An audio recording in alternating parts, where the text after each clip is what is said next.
Salut les gars, nouvel épisode de Zone Mixte, cette fois-ci avec votre gars sur Polo, c'est parti.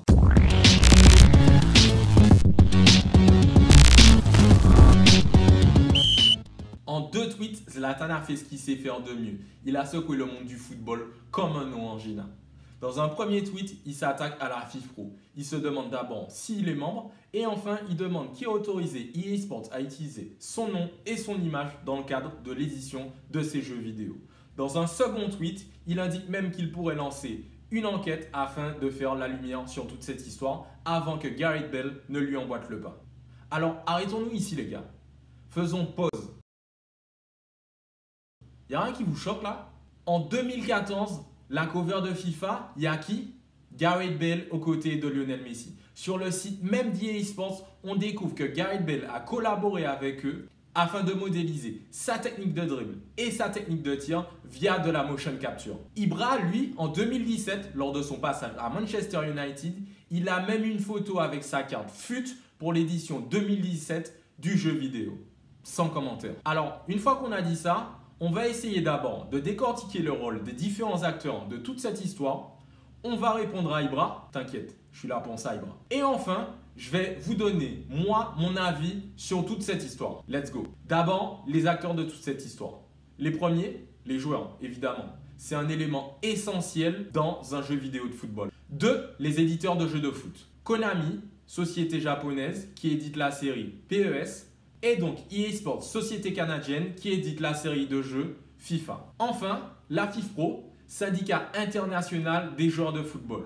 Organisation à but non lucratif, l'une de ses missions est de faire respecter et de protéger les droits des joueurs. Les différentes associations nationales de joueurs y sont affiliées, par exemple l'UNFP pour ce qui concerne la France. Chose très drôle, en 2017, la FIFPro a publié la Déclaration universelle des droits des joueurs.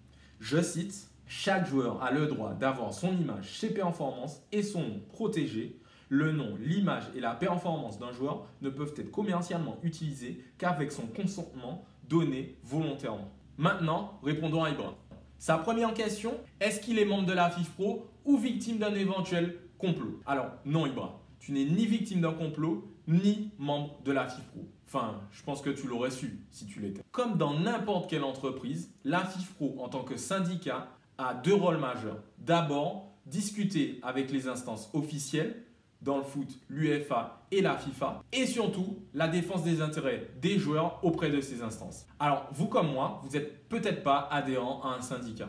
Pour autant, ces mêmes syndicats négocient des primes ou encore des jours de congé dans votre intérêt et en votre nom. Sa deuxième question, qui a autorisé EA Sports à utiliser son nom et son image? Alors, Ibra, tu n'as rien signé non plus. En fait, c'est la FIFPro qui l'a fait. Ceci est confirmé par des déclarations d'EA Sports faites suite à ces tweets. EA Sports dit, je cite, « Nous avons une relation de longue date avec les représentants mondiaux des joueurs de football, la FIFPro, avec qui nous sommes en partenariat sur un grand nombre de licences et avons négocié des accords au profit des joueurs et de leurs syndicats. » En résumé, la FIFPro a elle-même négocié avec les éditeurs de jeux vidéo pour l'utilisation des droits des joueurs. Les clubs, eux, gardent la main sur tout le reste, à savoir le nom des clubs, les stades, mais aussi l'utilisation des maillots officiels. Par exemple, si vous êtes un joueur de FIFA, vous ne pourrez pas jouer avec la Juventus ni avec l'AS Roma.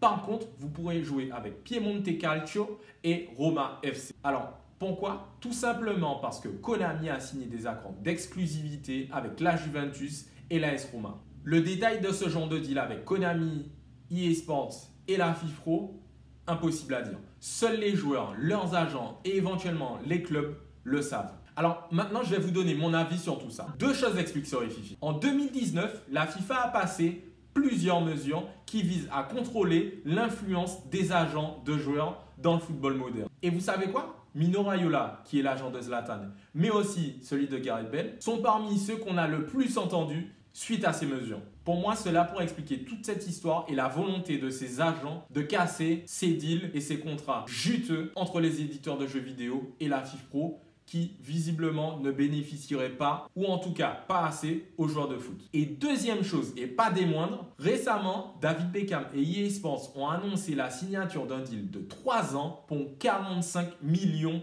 d'euros. Alors, on n'a toujours pas les détails de ce deal, mais par contre, on sait que cela couvre l'utilisation de son nom, de son image et aussi de sa visibilité afin de promouvoir et vendre encore plus cette série de jeux vidéo. Et vous connaissez l'ego de Zlatan aussi bien que moi. Vous ne pensez pas, vous, que Zlatan, à l'écoute de ce chiffre, il s'est dit « Oh, oh, oh ».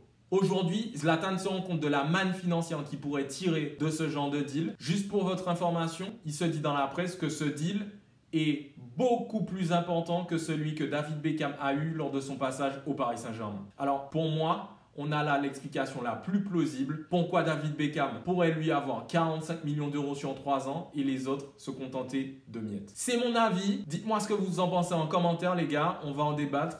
Likez, commentez, partagez. On est ensemble. À bientôt. C'est Zone Mixte. C'est Polo. À plus.